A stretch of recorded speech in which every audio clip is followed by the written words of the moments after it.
ምስራቅ አፍሪካ ምጥ የበዛበት ቀጠና ነው። ምጥ እንጂ ጽንስ የማይወለድበት ሁልጊዜ አብዮት፣ ሁልጊዜ ግጭት የማይለየው ነው። አብዛኞቹ የምስራቅ አፍሪካ ሀገራት በሀገር ቤትም በቀጠናዊም ጉዳይ የቤት ስራ የበዛባቸው ናቸው። ከነዚህ ሀገራት መካከል ሰሜናዊት ሱዳን በቀዳሚነት ትጠቀሳለች። ሱዳን በግብጽና በተባበሩት አረብ ኤምሬቶች እየፈራረሰች ነው። በአሁኑ የትግራይ ክልል ጊዜያዊ አስተዳደር ፕሬዝዳንት ሌተናል ጄኔራል ታደሰ ወረደ ይመራ የነበረው በተባበሩት መንግስታት ድርጅት ስር የነበረው የሰላም አስከባሪ ኃይል ከሱዳን ለቆ ከወጣ በኋላ እጅግ አሰቃቂ ፍልሚያ እየተካሄደ ነው። ሱዳኖች ወጣ ብለው በሰልፍ ጭምር ያስወጡት የኢትዮጵያ ጦር ዛሬ እስኪናፍቁት ድረስ እጅግ ከባድ ውጊያ እየተደረገ ነው። የሱዳን ጦርነት በከፋ ሁኔታ የኢትዮጵያ ጦር ወደ ነበረባቸው ቀጠናዎች ገብቷል። እንደ ሰደድ እሳት ወደ ደቡብ እየተመመ ያለው የሱዳን ጦርነት እስካሁን ድረስ 150 ሺዎችን በልቷል። አስተያየት ሰጪዎች ሱዳን በዚህ አካሄዷ ለሁለት መከፈሏ የማይቀር ነው ይላሉ። በአሳዛኝ ሁኔታ ስለቀጠለው የሱዳን ጦርነት እናነሳሳለን። አብራችሁን ዝለቁም። የሱዳን ጦርነት ሊቆም አልቻለም። ሽምግልናም የለም። ዝም ብሎ እልቂት ብቻ ነው የተሞከረው። ሽምግልናም አልተሳካም። ጦርነቱ አድማስ ሰፍቶ ወደ ደቡብ ሱዳን እንደ ሰደድ እየተስፋፋ ነው። አሜሪካና ሳዑዲ አረቢያ እጃቸውን ያስገቡበት የማሸማገል ሂደት እስካሁን ውጤት አላስገኘም። ጦርነቱ ከቁጥጥር ውጭ በመሆኑ እጅግ አስከፊ ደረጃ ላይ በመድረሱ የተባበሩት መንግስታት ድርጅት በደቡብ ሱዳን ኮርዶፋን የኢትዮጵያን ጦር ተክቶ የገባው ሰላም አስከባሪ ኃይል በፍጥነት እንዲወጣ አድርጓል።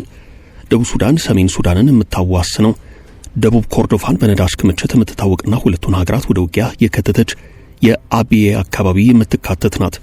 የኢትዮጵያ ጦር ለዓመታት የነበረ ሲሆን በቅርቡ ግን በግብጾች ገፋፊነት ሱዳኖች የኢትዮጵያ ጦር ይውጣልን በማለታቸው በሌተናል ጄኔራል ታደሰ ወረደ ይመራ የነበረው ሰራዊት ከሱዳን ወጥቷል። ደቡብ ሱዳን በ2011 ሀገር ስትሆን በአቢዬና በሌሎች የደቡብ ኮርዶፋን አካባቢዎች የተነሳውን ግጭት ለማስቆም ዓለም አቀፉ ማህበረሰብ ሰላም አስከባሪ ኃይል አሰማርቶ ነበረም። ኢትዮጵያ የአሁኑ የትግራይ ክልል ጊዜያዊ አስተዳደር ፕሬዝዳንት ሌተናል ጄኔራል ታደሰ ወረደ የሚመሩት 4250 ሰላም አስከባሪ ሰራዊት በአቢዬ በማሰማራት ከፍተኛ መስዋዕትነት ለሱዳን ከፍላለች። ይሁን እንጂ ሱዳን ከቅርብ ጊዜያት ወዲህ ከግብጽ ጋር በፈጠረችው ወዳጅነት ከታላቁ የኢትዮጵያ ህዳሴ ግድብን በማስታከክ የምታደርገውን ግፊት አጠናክራ ቀጥላ በ2021 የኢትዮጵያ ጦር እንዲወጣ በመጠየቋ ከ2022 ወዲህ የኢትዮጵያ ሰላም አስከባሪ ኃይል በዚያች ሀገር የለም። ይህን ተከትሎ ከሌሎች 10 ሀገራት የተውጣጣ ሰራዊት በደቡብ ኮርዶፋን ተሰማርቶ ቆይቷል።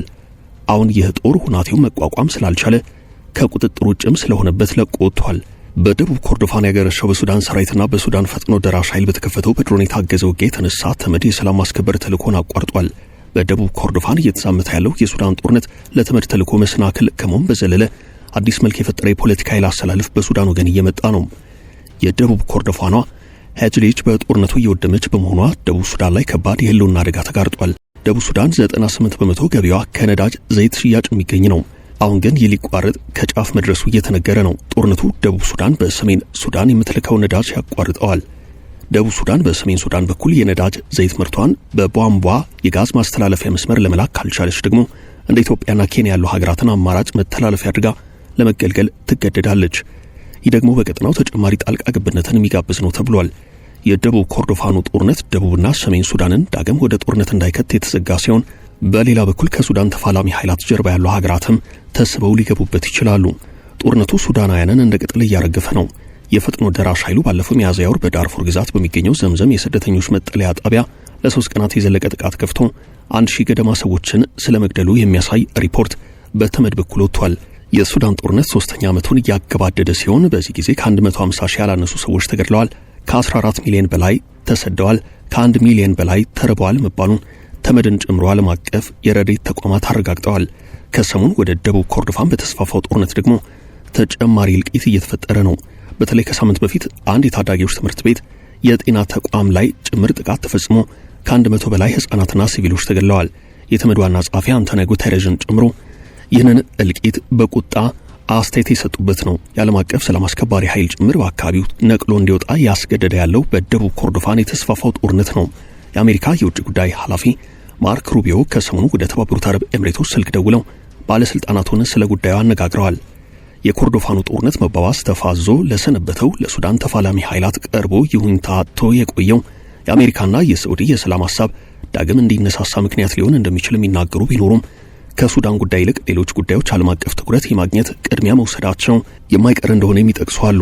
የሱዳን ጦርነት ከወርቅ ማዕድን ማውጫዎች ወደ ነዳጅ ጉድጓዶች መቆጣጠር ፊቱን እያዞረ መሆኑን የምትናገረው የአልጀዚራ የሱዳን ወኪል ሂባ ሞርጋን ደቡብ ኮርዶፋን ያለው ጦርነት የዚህ ውጤት ማሳያ መሆኑን ትሞግታለች።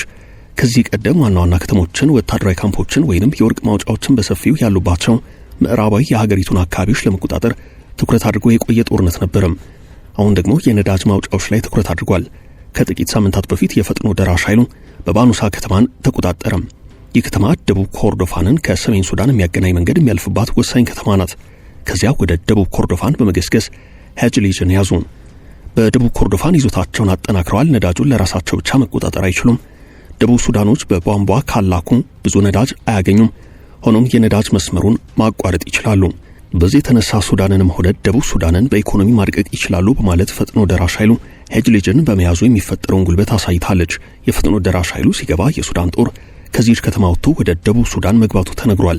ጋዜጠኛ ሂባ እንደምትለው ፈጥኖ ደራሽ ኃይሉ የሱዳን ወርቅ ማምረቻዎችን በሰፊው ቢይዝም ነዳጅ ላይ ያን አያደርግም። ነዳጁን ልክ እንደ ወርቁ መያዝ ዓለም አቀፍ ተቀባይነትን ያሳጣዋል ትላለች። ሱዳን ከደቡብ አፍሪካና ከጋና ቀጥሎ በአፍሪካ ሶስተኛዋ ከፍተኛ የወርቅ ክምችት የሚገኝባት ሀገር ናት። ሆኖም እስከ 70% ወርቅ በህገወጥ መንገድ የሚነገድ መሆኑን ቻታም ሃውስ የተሰኘ የጥናት ተቋም በሪፖርቱ አመላክቷል። ፈጥኖ ደራሽ ኃይሉ በደቡብ ኮርዶፋንና በዳርፉር ወርቅ ማውጫዎችን ተቆጣጥሮ ይገኛል። በፈረንጆቹ በ2024 ብቻ ወደ $860 ሚሊዮን የሚያወጣ 10 ቶን ወርቅ ቡድኑ ከተቆጣጠራቸው ቀጠናዎች መመረቱን ተመድ አስታውቋል። የሱዳን ጦር ከሚቆጣጠራቸው ከኖርዘርን ሪቨር ናይል ከቀይ ባህር ክልሎች የሚመረተውን 60% ወርቅ ደግሞ ወደ ግብጽ እንደሚልከው ነው የሚነገረው። ከሱዳን ወርቅ የሚዝቁት አረብ ኤሚሬትስና ግብጽን የመሳሰሉ ሀገራት ብቻ ሳይሆኑ ብዙ መንግስታት ናቸው። በዳርፉር ግዛት አሸንፎ የኃይል ብልጫ መውሰዱ የተነገረው በጀነራል መሐመድ ሐምዳን ዳጋሎ ሄሚቴ የሚመራው የሱዳን ፈጥኖ ደራሽ ኃይል አሁንም ጦርነቱን ወደ ደቡብ ኮርዶፋን እያስፋፋው ነው።